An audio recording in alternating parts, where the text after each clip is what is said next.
I'm here again with Nelia Rath, who's going to talk with us a little bit today about critical skills challenges, some challenges that she uses. She's going to talk us through them a little bit, and then we're also going to talk about the design process.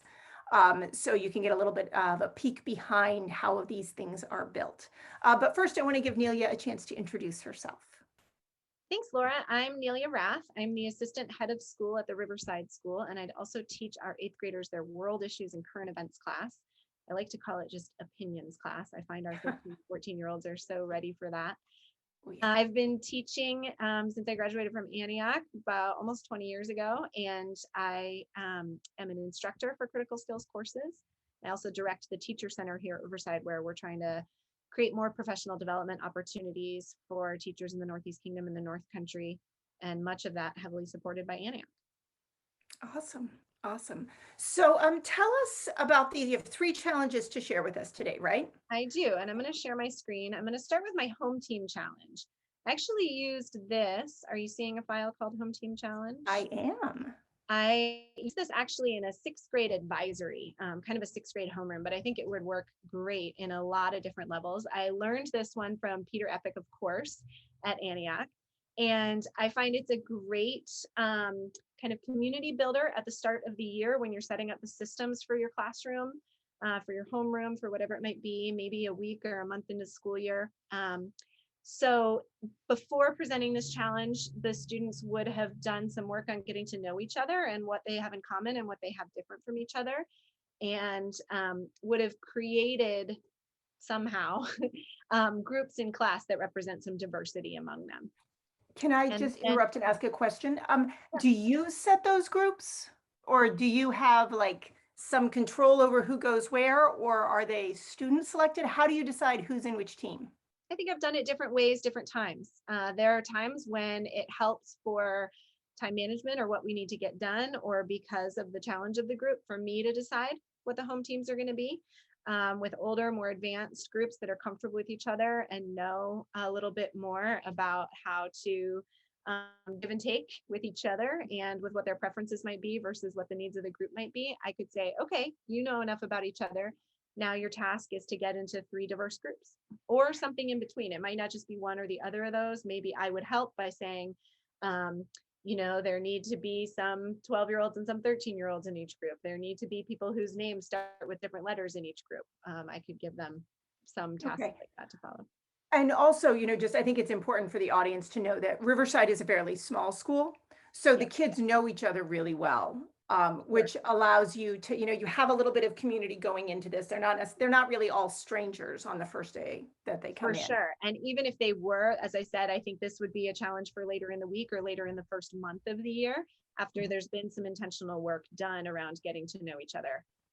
This wouldn't be a first day of school activity, but it also doesn't make sense for it to be on the 100th day either. Yeah. Awesome. Awesome. Sorry to interrupt. Go ahead. No, that's great. And I think what I like about the creating of these teams, whether I do it or they've done it before or it's embedded in the challenge, is that then this is a tool that can be used throughout the year. So the goal of this is to create groups that we're going to come back to periodically, whether it's each week for community building and reflection and just kind of having your own little hub, or other challenges, or maybe they're going to become reading groups or whatever it might be. Your home team can then become a community tool that you're using all year. Awesome. And so in this challenge, go ahead. Oh, I was just saying, how does it work? I'm excited. So here I'm asking them to kind of create some identity as a home team. Now that they're in this group, I want them to create an identity and a common base and a common kind of home team that you each belong to. So this is just a fun, not academic challenge that they need to come up with a name and a logo or a symbol and 5 interesting commonalities and 3 recommendations for classroom rules that will guide our work together this year. Oh, that's interesting. So Maura Hart actually did a video for us on her give to gets process. And one of the things we talked about in that video was that that's one way to create classroom norms, but it's by no means the only way. And I like that this offers sort of an alternative to that. This is a different way to start that conversation about expectations for one another. Yeah, and as we talked about, a home team challenge could involve the students in creating the teams, or it could be that that part's done by the teacher in advance. You as a teacher can choose what, 3, 4, 5 bullet points you want to put in here that are going to serve your classroom better. So it might be part of building community and norms. It might be about, I'm having trouble thinking of other examples, but you can tailor the outcomes of the challenge to be the things that are going to serve your classroom. Yeah. And so they do this once, sort of towards the beginning-ish of your time together. So Yeah. either the beginning of the year, but not the first couple of weeks. Right. Maybe within the first 6 weeks, you'd say? Yeah. Yeah. Yeah. And then if the class turns over, if the class that starts second semester, then it would be within the first 6 weeks of that term or similar. Okay. Yeah. Do you target a skill or disposition in this intentionally, or is this one of the earlier community building challenges where we're just working on community and sort of getting processes in place, so it's not as much about that? I think I probably go toward what you were saying, that it's not as much about the skill and disposition, but I also that, just letting them suss it out and enjoy making a logo and a name, and that is enough of a benefit in itself. That being said, I think it lends itself really well to some of the skills and dispositions. I think communication here would be great. Targeting, making sure everybody has a turn to talk, that everybody's ideas are getting heard, that people are being listened to, that maybe there's a note taker, maybe there's some brainstorming that goes on. It could be really tied to communication. It could be tied to decision making. I'll speak to that more in the next challenge I'm going to show off. It could be tied to management, having some different roles in the group that then become their roles in their home team for a good chunk of the year moving forward. It lends itself really well to skills and dispositions, but I also think as a start of the year, you don't have to. It could also be a great way to start the conversation about quality criteria for communication or collaboration, because they've just had this experience. So to talk about, what worked, what didn't work, what do we expect from one another when we're going to be quality collaborators? They've just had this experience together. That's this is usually one of the first big challenges, isn't it? Yeah, I mean, it's yeah, pretty for early. sure. And I think the outcome is so fun when it gets to the exhibiting and the giving feedback, the students exhibiting and the teacher giving feedback. It's really, really fun as a teacher to see what they come up with. You absolutely, learn new things about your students that you might not have discovered in the first couple of weeks of school, finding out the things that they all have in common, or discovering not only the artist in your class, but the artist who has a sense of graphic design in terms of coming up with a cool logo. They get to see that in each other, and it's really fun to give feedback on this challenge. Really around what you noticed about them as individuals and about them as a group. They get a few badges to wear from each other and from the teacher. That's awesome. Show me the next one. Yeah, sure. So the next one is much more academic. Sorry, I have to share again. I teach, as I said, 8th grade world issues and current events, and I use this challenge actually early in the year, in about the second week, when I want them to just consider, we're about to really dive into what culture means. We haven't yet defined culture. That's a word we're going to use all year long. And I also want them to start messing around with, experimenting with the idea of looking at culture objectively. So I ask them to try to define what American culture is, and to imagine that they're doing that for a group of refugees who've just landed in the United States. And it's nice to be able to connect that to Burlington, Vermont actually being a refugee relocation site. Of course, it was very much in current events this year with everything that's going on in Afghanistan, and our governor writing to the president and saying, please send us refugees. So it was interesting to be able to connect those things. So it's a scenario challenge early on, which is bold. But I find that because the intent of it for me is to let it be messy and let them explore these ideas and get a sense as a teacher of how comfortable they are thinking about these ideas. I'm getting a sense of what they talk about at home and what they talk about around the dinner table, and whether they have experience with the idea of a refugee or culture. It's okay. I think that it's bold. I kind of want this one to be messy, and it doesn't come out perfect at the end. It's using a challenge not as an assessment at the end of a project, but as a way to dive in. So the challenge itself is kind of an engagement. Does that make sense? It totally does. And, I think that one of the things that we find, especially with beginning critical skills teachers or teachers that are new to these kinds of pedagogical approaches, is that they think they need to teach everything the traditional way, the way they've always taught it. And then the challenge is sort of the icing on the cake at the end. And they don't always recognize that the challenge can sort of take the place of the traditional instruction, and you can always sort of backfill the stuff that kids either get wrong or that they don't discover on their own. I read someplace that people, when left to this kind of instruction, when they engage in this, something like, I may not have this number right, it's 65%, 75% of the content that a teacher intends to teach, people will discover on their own Oh, with the right kind of PBL, if yeah. they, or the right kind of learning experience. And that when a teacher actually sort of does the push out front load, here's everything you need to know, they actually retain less Right. than when they discover it themselves through an experience like this. So it totally makes sense. I think you and I were having another conversation about chunking challenges and reading informational text. And this is a really good example of a challenge that's pretty beefy. These are 8th graders. This takes them about 15 minutes to read actively. And I'm looking, I don't know if you can see what I'm highlighting here, but this paragraph that has Yeah. the bold sentence at the end, that's really where what they have to do is listed.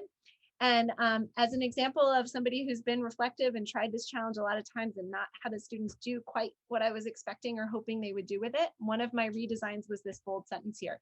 I found that in their final presentation, they were just making a list of values and history and customs and traditions and stereotypes and Vermont. And I really was looking for them to start to sense of how in culture those things are combined, they're woven together. And so last year and this year, having this bold sentence in here saying, I don't want one slide on stereotypes, one slide on values. I really want to see you designing your final presentation around where the connections between these things are. And I found that in the coaching phase, I still had to keep taking them back to that. Even actually when we were chunking, none of them pointed out that bold sentence when we were first reviewing the challenge. And I said, what do you think I think is the most important part of this challenge? And 8th graders were like, oh, she put something in bold. We should probably pay attention to that. And then as they were working on it, and this is a very short challenge. This is, I present it and they work on it in one class period. Maybe they work on it or 1 or 2 other class periods. And I also expect them to give themselves a little homework and then we're presenting it, So it's like 2 or 3 class periods total. Wow. So basically, how long are your class periods? 45 minutes. Okay. Yeah. So not a ton of. So, and even during those 2 or 3 days, when I would find them planning their slideshows that were still just a list, I would say, what part did I think was most important again? That was really one of the quality criteria that we were coming back to, was looking for those connections. Mm-hmm. I also, in terms of the other skill that's embedded here, where's my paragraph about what you need to do today? Oh, here we go. Within your group, you're going to need to narrow down your ideas to what the best, most illustrative ones. I'll be listening to your group today to hear why you've chosen the details you have. And I'm sorry I didn't prepare the other document to share, but I actually have like a decision-making tool where their note taker keeps their brainstorm and then says, we chose this value or we chose this stereotype because. And I'm looking for them to just start that reasoning that I want so much for them in opinions class. We chose this because we think this because. And do they turn that into you? Just at the end of the class period, yeah, 1 per group, I take a look over that and make sure they've given some good evidence there. A lot of it, though, is through my observation. Yeah, this, it reminds me of there's a challenge we do sometimes during the Institutes, the essence of the model, which asks people to take this big thing and sort of boil it down to its key ideas. And for a long time, we struggled with that same thing. We would get bullet points, but people weren't really like pulling it together. And that's when we added the piece around the bumper sticker or the slogan, right? Because we figured if they could boil it down to a phrase, right, or a couple of sentences, then we knew they had synthesized it into something. Because it is, anytime you ask people to sort of analyze something, analysis is always taking it apart, right? And so when you want them to analyze and then synthesize, that coming back together is always, I feel like, the hard part. I think synthesis is actually above analysis on the taxonomy. Oh yeah, for sure. For sure. Yeah. I'm going to jump to my third challenge. I'm a little short on time here, but the last one I wanted to show you, excuse me while I share, is actually an individual one. It's not a group challenge, and it comes at the end of my little culture unit. Oops, did I share the same one again? Nope, Sorry. you're right. Culture collage challenge. Social garage, that's the one I want. Okay. So now by this point, it's been a couple of weeks since that other challenge. We have really dived into what our definition of culture is. We've looked at it in a couple of examples and short readings and things. And now I use this challenge as basically a 2-night homework assignment. I remind them that we've brainstormed lots of cultures. We've defined culture as a shared set of values and customs that are passed on from one group of people to the next indefinitely. That's a definition that's up on the wall. And then I let them know that culture is a reoccurring concept in our class this year. So your challenge is to create a collage that represents a culture that you feel a part of. And I asked them to kind of remind me of the two parts of any culture is the stuff that people believe, the values, the ideals, the tenets, and the stuff they do, the activities, the traditions, the customs, the norms. So I want to make sure that they're thinking about all cultures have those two things, the stuff that's in our head and the stuff that we act out. And we act out the things we believe in, and we believe in the stuff we act out. And so then I ask them what makes a good collage, and we talk about it being really full, that there's not any empty space on the paper that I've given them. And how will I know that you understand what culture means when I look at your collage? And we usually say we'll be able to hold it up and we'll be able to talk about what we see people doing or caring about. And then we'll be able to identify probably what the culture is that you feel a part of. And for my class, they actually don't have a textbook. It's a series of photocopies of resources from different places. So this collage gets laminated and becomes the cover of their textbook. So they have it all year, which is a really fun thing. And I remind them here at the bottom that, you know, magazines are hard to find these days. A lot of students aren't making collages by cutting from magazines. If you want to image search on Google certain things you know you're looking for and print them out and cut them, that's absolutely okay. Or using photographs from your own life. So I find this is another, you know, because this happens still in September for me. It's another great way to get to know the students. We're embedding some community building in here around what their ideas are and what they care about. You get the culture. This year I had one that was a Christian culture. I had one that was a writing culture. I had one that was musical theater culture. I had one that was team sports culture. So obviously those are very broad in terms of whether or not they fit the definition of culture, but I find that it's just right for connecting middle schoolers with who they are as individuals and what they're starting to identify with this real thing that we're studying in class that really matters. And if I can see that they've got activities and traditions on there, then I feel like this is a good assessment that they've understood that definition. That's awesome. That's awesome. Yeah. And so do they present them? They tend to just hold them up and show off the pictures that are in it and talk about what's in it. And then we try to guess what the culture is that they're representing, which usually isn't too hard. Also, because they've been talking about them in between and brainstorming together and cutting out pictures together and things. So they know. But then they're literally carrying it around, you know, from what we have as cubbies back and forth to class every day and then showing it off and seeing it that way. That's awesome. That's awesome. Do you have time to talk just about maybe one of these through the lens of the experiential cycle, the snail, or are you out of time today? Absolutely. Do you want to share that snail? Yeah, if I can. Just take me a second to pull it up. There we go. Can you see that? Yeah, I can. Okay. So the first thing I would say is that, you know, we in critical skills, we talk about these as snails. And that what's here in the image is problem-based challenge in the middle of the snail. I like to also say that's any experience, any rich experience that you're offering students fits in the middle of a snail. It might be the field trip to the farm or the field trip to the refugee center or the community, some other community experience. But often it's these challenges that we're posing, because when we can design them that way, we can make sure they're targeted right at the skills we want. And of course, there's not only one of these in the year, there's multiple. And some of them are really big, like that American Culture Challenge. Imagine you're in front of refugees. That's a really big one. Some of them are really small. So if this were the American Culture Challenge, the Define American Culture for Refugees Challenge, that would feel really big. But after it comes a second little snail. That's that individual culture collage one that they're doing on their own and doesn't have the weight of, the academic content to it as much and is more personal and doesn't have the problem solving in it as much. And I think, go ahead. Sorry, but which is also a great individual assessment for you, right? Yep. Because they've done this one thing together. Yep. And it's really, when you have people doing something in a group, it can be hard to figure out who really knows what. So by following that up with an individual challenge, you get a chance to assess whether they've really learned the content you needed them to learn. Right. And I guess I don't mean big or small as less important or more important, although sometimes it might, but just the scope of the work, the number of days, the importance of the academic content, the number of people involved might make our metaphorical snails look different, but all are equally important. So I guess that's the first thing I would say is that you're sequencing snails together as you design your year or your week or your month or whatever it is.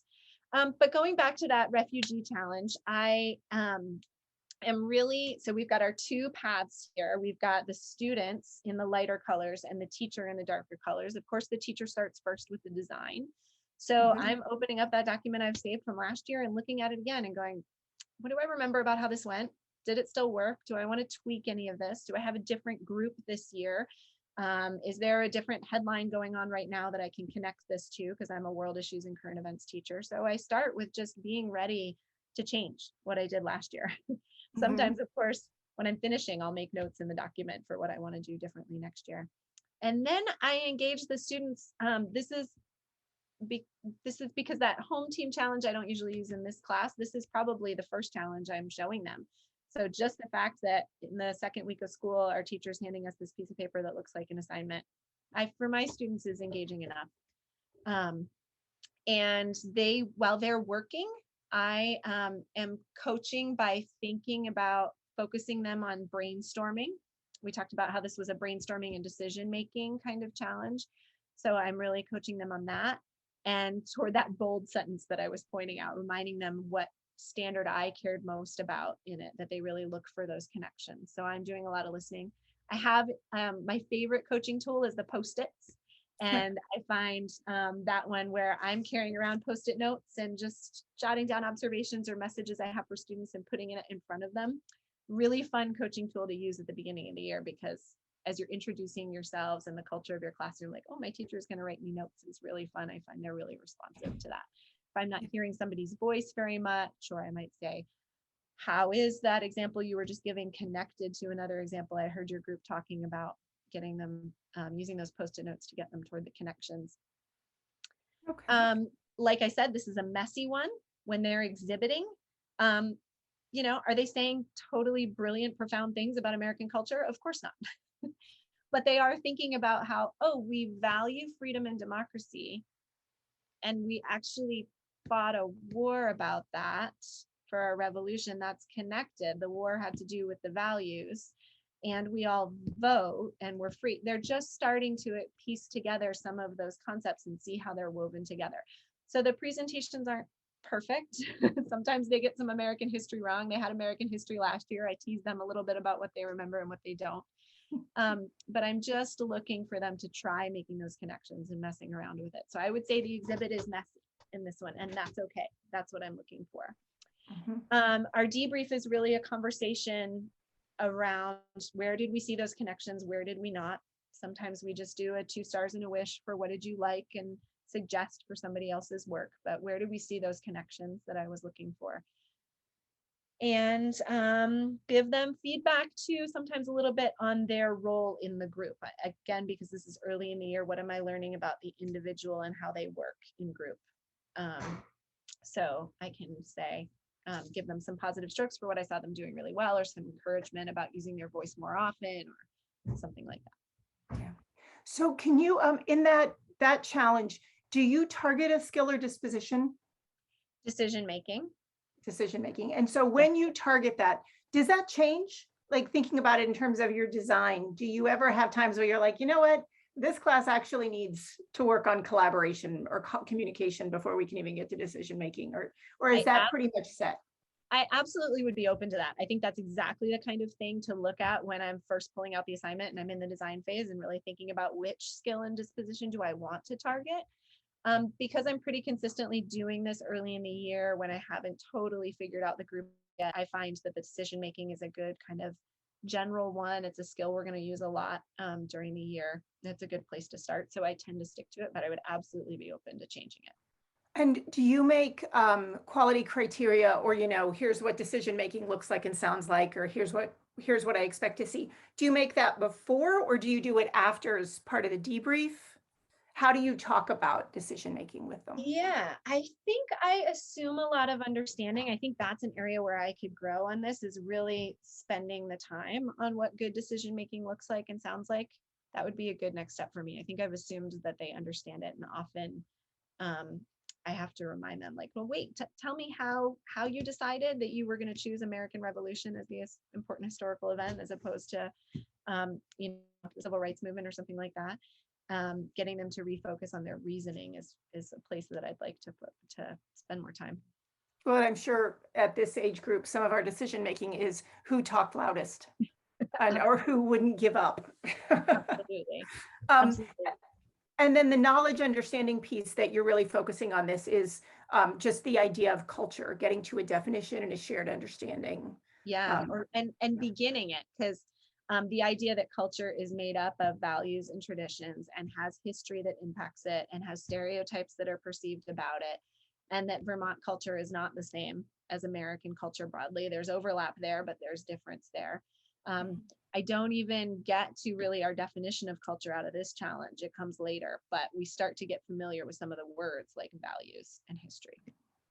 So when you finish this challenge, one of the things that we talk about is that a whole school year will, if you stayed with this loop model, it looks like the top of those Hostess cupcakes, the doopty doopty, but one done very badly because the loops aren't even and there's space in between.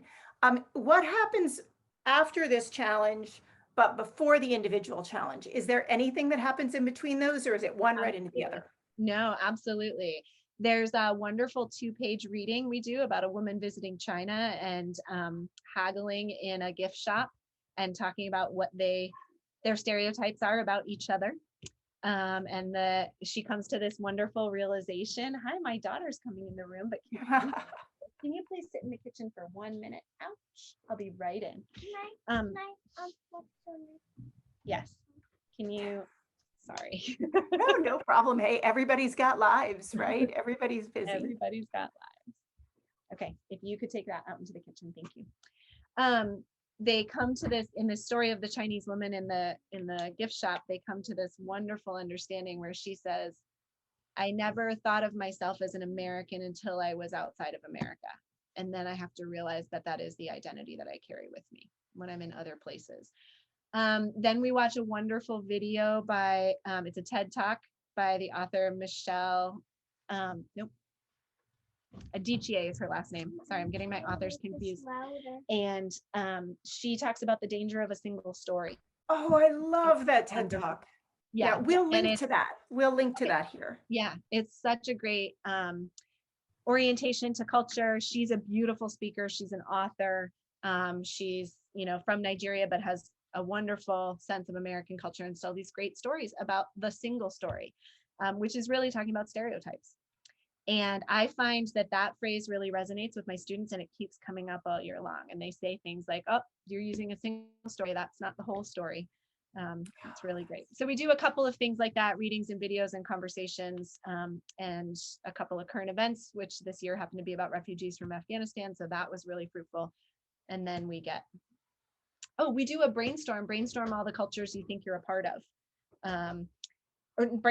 Brainstorm all the cultures you can think of and in a group, and using the brainstorming facilitation of I pose the question differently to keep their list going. Cultures that celebrate the environment, cultures that have rituals, cultures that you feel a part of, cultures that are within Vermont, right? And they get their list going. And then I say, well, looking at those lists, what's culture? What is it that all those things have in common? Can you come up with a definition? And they do it. They get there pretty well to this idea of traditions and activities and things that we do, and values and tenets and beliefs and things that we care about. Can I ask you one more question? And it's a hard one. Okay. So as soon as we start talking, especially now, right? The climate that we live in is complicated, I guess Mhm. is the diplomatic word to use these days.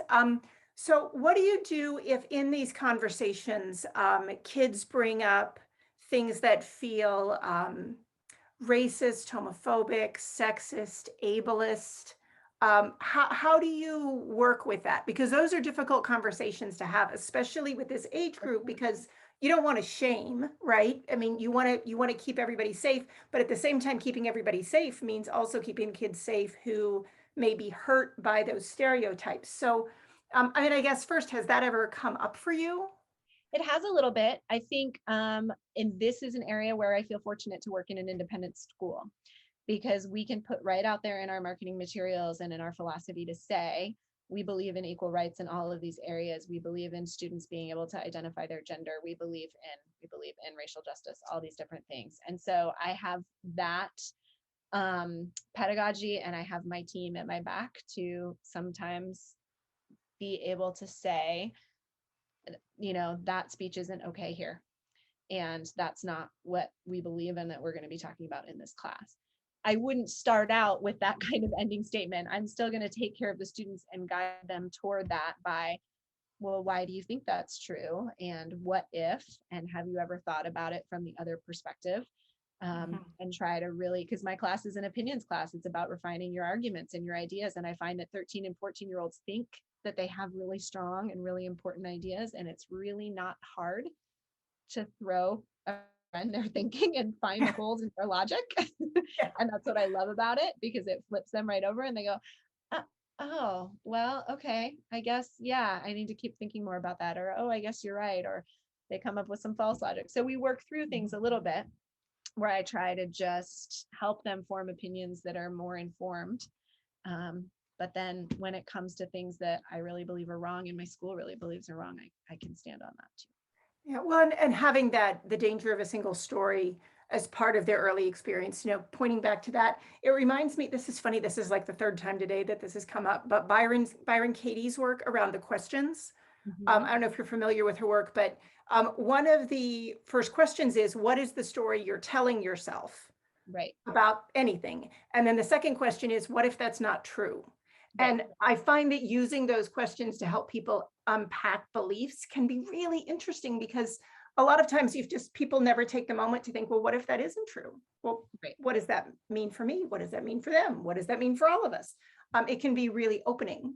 But yeah, and the other thing, going back to culture, you have this great school culture, right? You know who Yeah. you are, you know what you believe, you know what you do. And that really can make all the difference. So Nelia, thank you so much. I hope that we'll be able to get back together and talk again about some other facet of your work. You have so much good stuff to share. And I know that we've gone over time today, but I just can't thank you enough for taking the time to be with us today.